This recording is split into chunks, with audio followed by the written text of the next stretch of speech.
महाकारुणिक तथागत भगवान गौतम बुद्ध तसेच परम पूज्य बोधिसत्व डॉक्टर बाबा साहब अम्बेडकर, इनको मेरा त्रिवार नमन। सभी गुरु आचार्य को नमन करते हुए ग्रंथ पठन शुरू करेंगे। आप सबका स्वागत है। गाथा। अपमादरतो भिक्खु पमादे भय दस्सिव अभब्भो परिहानाय निब्बानस्येव सन्तिके।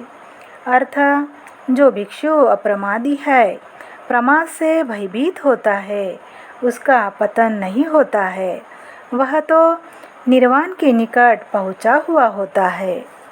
अप्रमादी का पतन असंभव है। तिष्य स्थविर की कथा।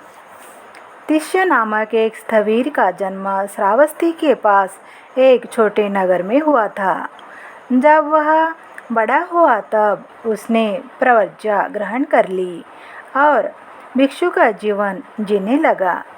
वह भोजन के लिए पास के गांव में जाता।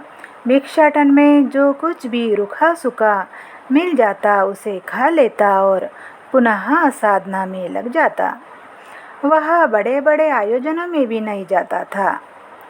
अन्य भिक्षुगण इस भिक्षु के विषय में चर्चा किया करते थे कि इस भिक्षु ने घर द्वार छोड़ दिया है, पर उसका मोह अभी भी समाप्त नहीं हुआ है। वह हमेशा अपने सगे संबंधी से ही दान लेता है। भिक्षुओं ने इस विषय में शास्त्रा से शिकायत की। भिक्षुओं ने इस विषय में शास्त्रा से शिकायत की।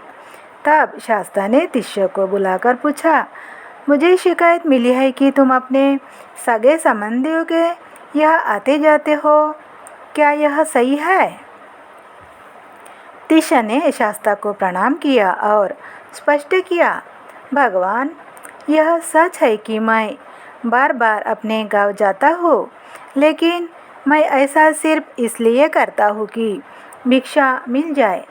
जैसे ही पूरी भिक्षा मिल जाती है, मैं वहीं से लौट आता हूँ, आगे एक कदम भी नहीं बढ़ाता। मैं जो भी भोजन मिलता है उसे खा लेता हूँ। मैं यह नहीं देखता कि भोजन स्वादिष्ट है या नहीं, मैं उसी से संतुष्ट हो जाता हूँ। फिर गाँव वालों के साथ हिल मिल कर कैसे क्यों विचारूंगा? शास्त्रा ने भिक्षुओं के सम्मुख तिष्य की प्रशंसा की और कहा कि भिक्षुओं को तिष्य के समान होना चाहिए, अपनी आवश्यकता के मुताबिक ही जीवन चलाना चाहिए।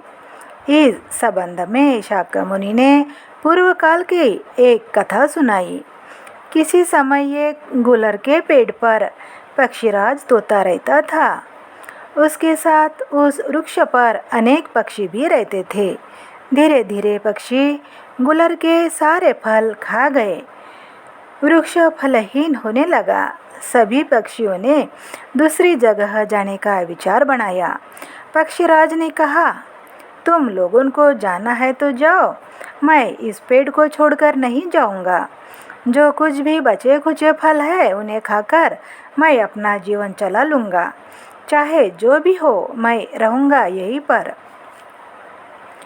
सभी पक्षी चले गए, पर वह तोता वहीं रुक गया। तब इंद्र तथा उसकी पत्नी सुजाता ने उसकी परीक्षा लेनी चाहिए। पेड़ को इस प्रकार हिलाया मानो वह गिर रहा हो।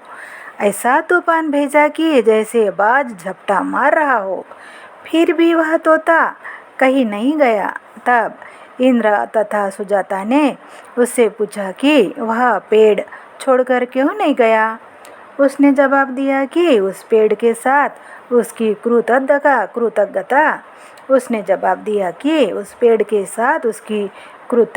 का भाव जुड़ा हुआ है, अतः वह उसे छोड़कर नहीं जा सकता।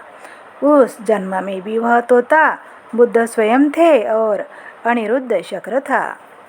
तब शास्त्रा ने यह गाथा कही। आप सबका मंगल हो।